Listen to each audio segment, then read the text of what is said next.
शेतकऱ्यांसाठी 10 मे आत्ताच्या झटपट ठळक बातम्या. विधान परिषदेच्या 4 मतदारसंघांच्या निवडणुका जाहीर.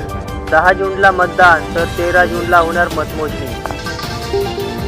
इतर बँक प्रकरणी SIT चौकशी करा. मुंबई उच्च न्यायालयात याचिका दाखल. उपमुख्यमंत्री अजित पवारांच्या अडचणी वाढणार. पंकजा मुंडे यांची ऑडिओ क्लिप व्हायरल. बंजारा समाजाच्या मतदानाबाबत मोठे वक्तव्य. मतदारसंघातही रंगली चर्चा. गुणरत्न सदावर्ते दाम्पत्याला सहकार खात्याकडून मोठा दणका.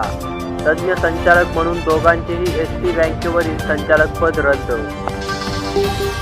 पारनेरमध्ये कांद्याचे 1200ने भाव गडगडले. लिलाव बंद. गोडेगाव मार्केटमध्ये शेतकऱ्यांनी घेतले वीज.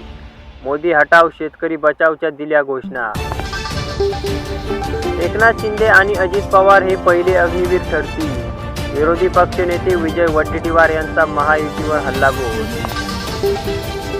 राऊतांना हाताशी धरून शरद पवारांनी शिवसेना मुठीमध्ये ठेवली. बरे झाले अजित पवार बाहेर पडले. अनिल पाटील यांचा निशाणा. मोदींनी महाराष्ट्राचे प्रेम अनुभवले. आता शाप पहावा. उद्धव ठाकरेंचा जबरदस्त टोला.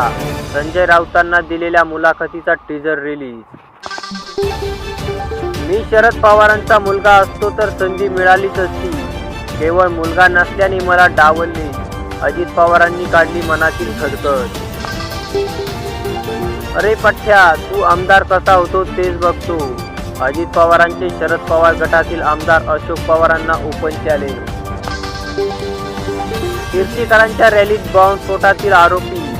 भाजपने व्हिडिओ शेअर करत ठाकरे गटावर साधला निशाणा. फडणवीस म्हणाले यांना फक्त कसाब चालतो. रवींद्र दंगेकर यांच्या नावाने साड्या वाटप समर्थकास भोवले. निवडणूक भरारी पथकाकडून पोलीस ठाण्यात गुन्हा दाखल. बारामतीत पैसे वाटप झाले असे म्हणणे हास्यास्पद. राष्ट्रवादी काँग्रेस पक्षाचे प्रदेशाध्यक्ष सुनील तटकरे यांचे शरद पवार गटाला प्रत्युत्तर. राष्ट्रवादी काँग्रेसमध्ये विलीन होणार नाही.